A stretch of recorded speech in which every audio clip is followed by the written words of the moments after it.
Hello, welcome to this week's episode of Epic Debates. This week's question is, should animals be kept in zoos? Lay.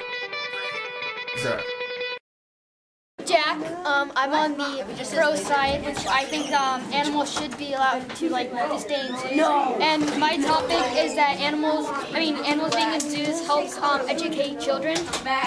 And I found this. Hold on.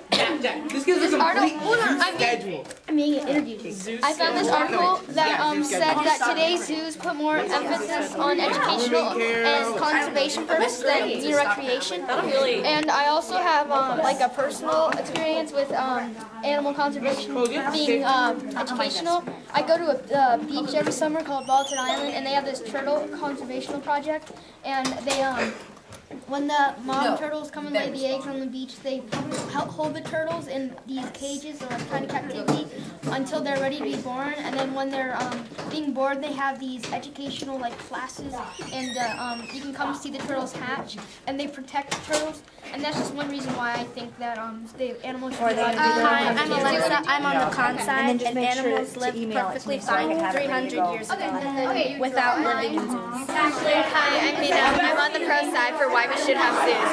And my point is that zoos help endangered animals. I'm Carol. I'm on the con side, and I'm so excited for the debate.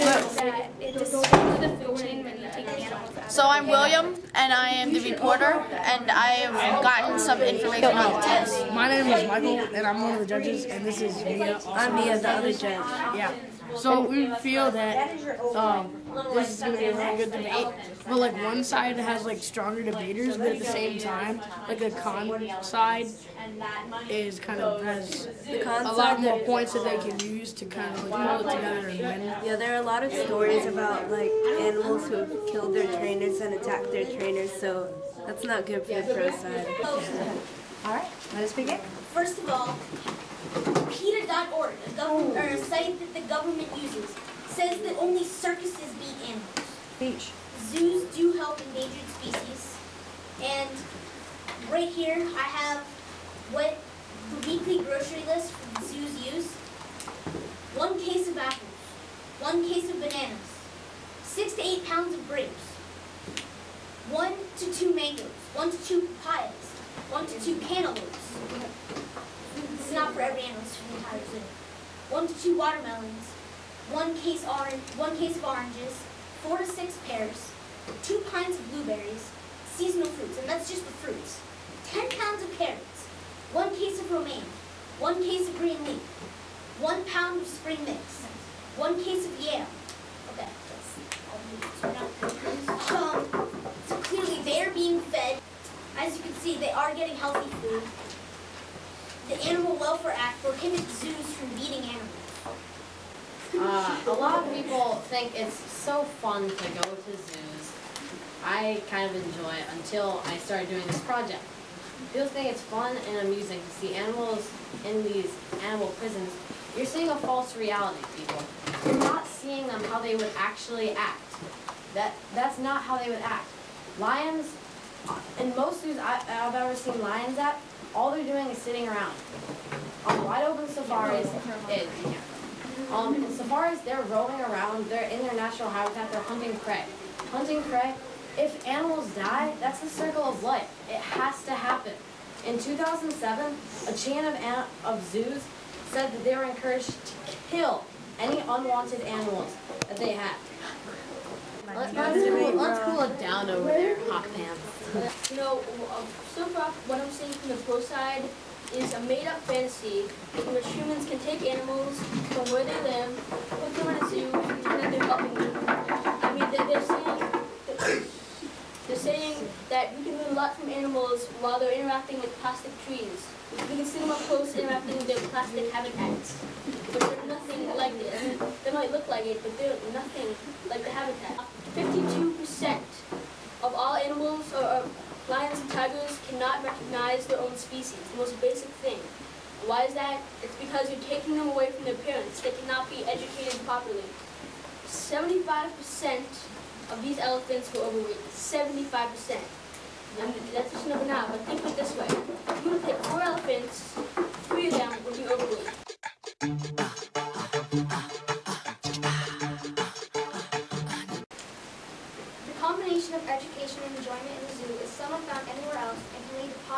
contributions such as donations, or what I like to think of it is tips to Mississippi. And on the con side, we'll be talking about how like 75% of these zoo animals are normally obese, and how that they're caged and they're living an unhealthy lifestyle, and how most zoos are not funded properly, and how that the animals can really take care of themselves better than a completely different species like the human.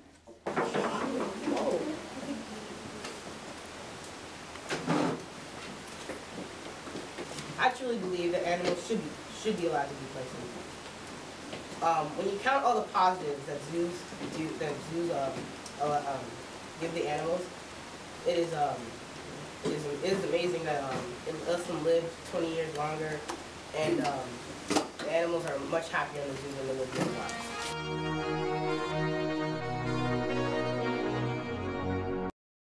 And I believe that animals should not be kept in captivity because they live unhappy and depressing lives. They are kept in confined spaces, and in most cases, kept with animals only of the same species.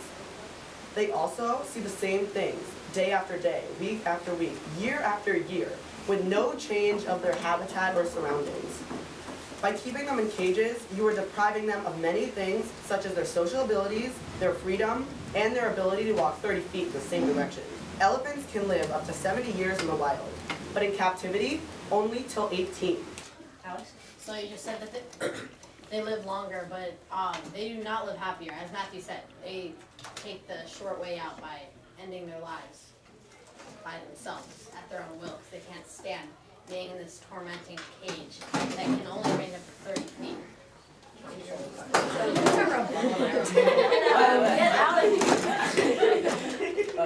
Okay, well,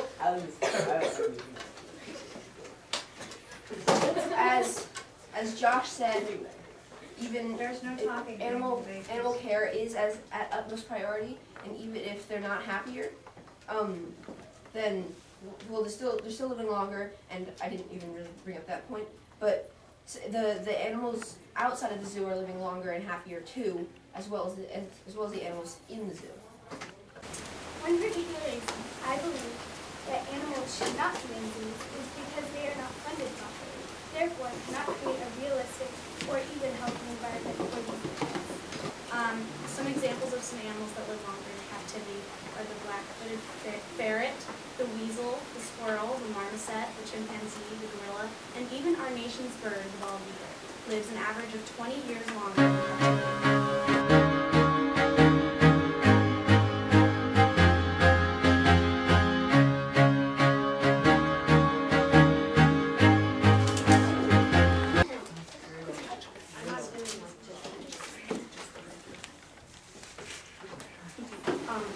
Taking away the animals from their natural habitat is disrupting the food chain.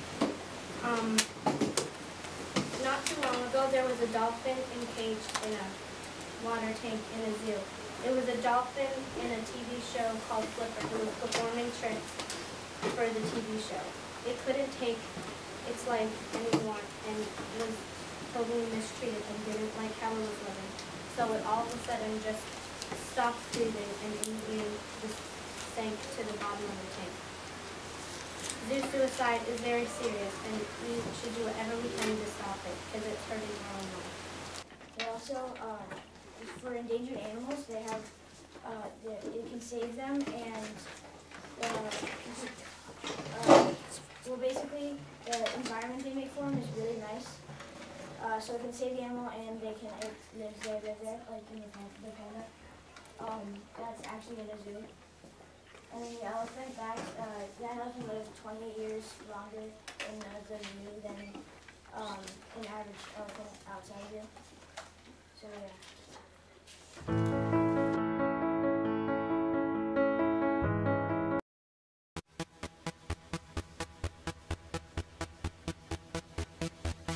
Okay, so the pro side won in the actual debate portion, but the con side won in the presentation.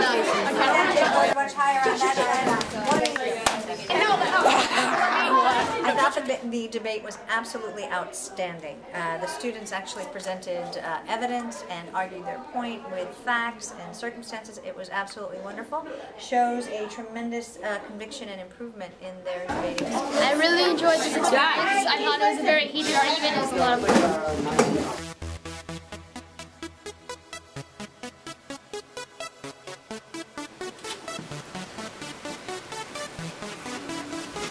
This is International Big Mega Radio Smasher. I had the time of my life, and I never felt this way before.